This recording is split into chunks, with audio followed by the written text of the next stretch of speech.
Bismillahirrahmanirrahim. Assalamualaikum warahmatullahi wabarakatuh. Alhamdulillahirabbil alamin wassalatu wassalamu ala asyrafil anbiya'i wal mursalin wa ala alihi wa sahbihi ajma'in.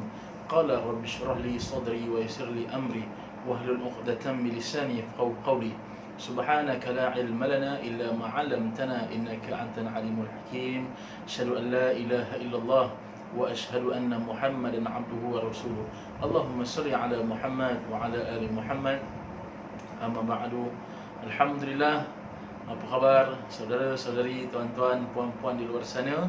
Moga berada dalam keadaan yang sihat, berada dalam keadaan yang ceria, berada dalam keadaan yang sentiasa bersyukur dengan setiap nikmat yang Allah anugerahkan kepada kita. Didoakan semoga kita semua sentiasa berada dalam jagaan Allah Subhanahu wa taala. Baik tuan-puan, bertemu kita lagi untuk video yang seterusnya, untuk sembang-sembang kita, kongsi-kongsi kita berkaitan dengan perkara-perkara yang hampir dengan diri kita, perkara-perkara yang mungkin jadi kebiasaan dalam diri kita, perkara-perkara yang sudah pasti bila mana diingatkan boleh memberi manfaat kepada kita. Okey, insya-Allah. Baik tuan-puan, hari ini pada hari yang sangat berbahagia, kita bersyukur kita bertemu pada hari Jumaat. Allah anugerahkan kerana apa? Hari Jumaat ini merupakan hari yang istimewa, merupakan Sayyidul Ayyam, penghulu segala hari, ataupun kita boleh sebutlah sebagai hari raya mingguan untuk kita orang Muslim ni kan. Maka syukurlah kita ada diberikan Allah anugerahkan untuk kita berada dalam Jumaat yang seterusnya, insya-Allah. Walaupun mungkin agak sedih sikitlah, hari ini merupakan minggu yang ketiga kita tidak dapat melaksanakan perintah solat Jumaat. Oleh kerana apa? Kerana ada satu maslahah yang lebih besar untuk kita jaga. Terlibatnya kita, negara kita juga tidak, negara kita terkesan dengan COVID-19. Kita diarahkan untuk duduk di rumah di bawah perintah kawalan pergerakan. Maka tidak boleh tidak, bila mana kita punya pihak kerajaan, institusi kepimpinan kita sudah memberikan arahan untuk menjaga pada perkara-perkara yang tidak sepatutnya, maka kita kena akurlah. Lagi pula bukan saja-saja dia buat urusan itu kan, sudah pasti ada perbincangan bersama dengan para ulama'nya. Jadi tak apalah, kita akur dan kita mohon semoga dipercepatkanlah urusan kita ini. Moga segera Allah mengangkat COVID-19 supaya kita boleh hidup, kita boleh menjalani kehidupan kita ini seperti sedia kala, seperti biasa, insya-Allah. Baik, tuan-puan, hari ini kita nak kongsi-kongsi sikit berkaitan dengan hari Jumaat kan. Sebab Jumaat ni ada sunnah-sunnah Jumaat yang sangat kita galak untuk laksanakan. Sunnah-sunnah hari Jumaat yang Nabi ajarkan, yang ditinggalkan kepada kita untuk kita buat. Kenapa? Bila mana kita buat perkara ni, insya-Allah ada nilaian ganjaran pahala yang mungkin berbeza pada hari-hari yang biasa, insya-Allah. Baik, jadi pada hari ini jelah kita sembang-sembang sikit tentang sunnah-sunnah pada hari Jumaat. Okey, yang pertama sekali nak sebut tentang sunnah hari Jumaat ni, apa dia? Kita dianjurkan untuk membaca surah Al-Kahfi. Kan? Kalau malam tadi mungkin ada surah-surah malam tadi pun kita dah start dah kan. Kita boleh baca surah Al-Kahfi, kita boleh baca surah Yasin, ataupun apa macam-macam surah kita boleh bacalah. Tapi keutamaannya yang diajarkan kepada kita, dianjurkan kepada kita, surah Al-Kahfi dan surah Yasin lah. Bolehlah kita baca sebagai amalan kita, insya-Allah. Boleh jadi malam tadi kan, lagi pula musim-musim PKP ni tak ada ke mana, maka kita baca dengan ahli keluarga kita. Dan hari ni insya-Allah bermula pada pagi ni, kalau ada masa boleh bacalah kan. Satu hari ni ada masa boleh kita baca. Mungkinlah kita rasa macam panjang surahnya, tak apalah, pelan-pelan, ataupun habis-habis tidak kita baca 10 yang awal, 10 yang akhir. Kerana apa? Kita akan diganjarkan dengan dijaga kita besok ketika mana kita nak menghadapi hari kiamat besok. Kita ini terjaga daripada fitnah Dajjal. Dan kan banyak ceritalah dalam surah Al-Kahfi tu kan, cerita tentang apa, Zulkarnainnya, cerita tentang Dajjalnya, cerita tentang dua kebunnya. Kan banyaklah. Kalau kita rajin untuk baca dia punya terjemahan, maka digalakkanlah untuk kita baca kan sunnah hari Jumaat. Yang pertama, baca surah Al-Kahfi ataupun surah Yasin, bolehlah, tak ada masalah. Yang penting baca. Jangan tak baca pula. Ini datanglah Jumaat, berapa kali Jumaat pun langsung tak ada apa yang dibaca.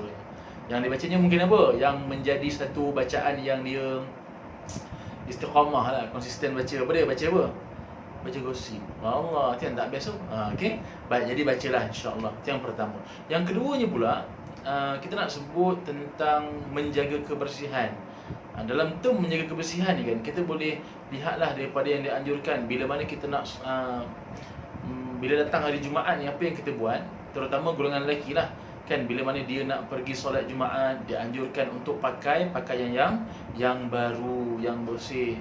Tuan-puan kena faham jelas, bila sebut tentang pakaian baru ni bukan makna kena baru beli, tidak. Nak beritahu apa, yang baru tu makna barulah daripada apa, yang kita ambil daripada lipatan yang baru, yang dah basuh, yang dah bersih, dah cantik, pakai yang elok-elok. Kerana hari Jumaat kan, kita juga pernah diajarkan bahawa hari Jumaat ini merupakan hari raya pada umat Islam, raya pada mingguan. Pada hari Minggu, satu minggu tu ada hari rayanya bila hari Jumaat. Mana kata apa, ada berbezalah hari Jumaat dengan hari yang lain. Maka sangat dianjurkan pakai pakaian yang bersih, yang elok-elok. Tapi itulah, Jumaat kita pada hari ini sudah 3 minggu berlalu ni, berbeza dengan Jumaat yang sebelum ini kan, yang mana kita tak boleh nak laksanakan solat Jumaat, tapi kita kena gantikan dengan solat zuhur seperti biasa. Dan kita solat di rumah lah. Tapi nak mengambil kepada kemuliaan Jumaat tu, kita cubalah untuk solat berjemaah pada Jumaat dengan keluarga kita. Apa salah, tak ada masalahnya. Lagi apa, kalau sebelum ini keluarga kita sendiri, mungkin isteri kita, anak perempuan kita tak pergi solat Jumaat, so duduk rumah buat tak tahu macam biasa lah. So hari ini kita nak solat berjemaah bersama-sama, pastikan kita tambah tadi, kita niat untuk mandi sunat hari Jumaat. Bila dah mandi sunat, kita dah pakai pakaian yang bersih, kita solat sama-sama dekat rumah, solat asar, solat asar pula, solat zuhur. Solat zuhur berjemaah dengan ahli keluarga. Dan tambahlah tadi, pakai pakaian yang elok-elok kan, yang indah-indah. Kalau tak selama hari ni mungkin orang rumah kita kan, pasangan kita tu dekat rumah kan, kita pergi sembahyang Jumaat tu, biasa dia buat apa pakaian dia? Duduk pakai uniform biasa dia baju apa? Kan baju kelawar lah, whatever baju lah dia pakai kan. Okey, insya-Allah tuan-puan. Jadi cubalah hari ini solat zuhur kita berjemaah dengan keluarga kita untuk menggantikan solat Jumaat kita seperti biasa. Dan lagi bagusnya apa? Kalau kebiasaannya dianjurkan, sunnahnya pergi ke masjid awal, hari ini kita solat berjemaah di awal waktu, insya-Allah. Baik, seterusnya tuan-puan, lagi sunnah-sunnah yang diajarkan kepada kita, sama-samalah kita memperbanyakkan selawat ke atas junjungan besar Nabi Muhammad sallallahu alaihi wasallam. Kan, kalau kita buat selawat ni, banyaklah dia punya ganjarannya, pahalanya banyak sangat. Tanda kita cinta, kita rindukan Nabi kita, maka berselawatlah kepada Nabi. Innallaha wa malaikatahu yusholluna 'alan nabi ya ayyuhalladzina amanu shallu 'alaihi wa sallimu taslima. Tanda kecintaan kita, banyakkan berselawat. Insya-Allah, moga dengan selawat kita mampu memberi bantuan kepada kita, mempermudahkan urusan COVID-19 ini, segera kita putuskan penularan COVID-19 ini, insya-Allah. Baik, lagi apa? Antara perkara lagi yang sunnah-sunnah yang boleh kita, banyaklah, tapi ni sikit-sikit lah yang kita ambil, insya-Allah. Saya ringkas saja. Kita juga digalakkan untuk memakai wangi-wangian. Kan seronok hari ni kan, walaupun kita duduk di rumah, tapi kita berwangi-wangian dengan ahli keluarga kita. Ni janganlah duduk rumah kan, walaupun mentang-mentang kita duduk rumah, tak apalah, mandi dengan mandi lewatnya, dengan berbaunya kan, macam tak ada apa je. Jangan macam tu kan. Walaupun duduk di rumah, tapi kita nak meraihkan, nak menghidupkan Jumaat dengan sunnah-sunnah yang diajarkan kepada kita, maka tak salah untuk kita memakai wangi-wangian. Supaya apa? Rasa tenang, rasa senang, rasa seronok dengan ahli keluarga kita kan. Tak best lah kalau duduk di rumah bau busuk, buat apa kan?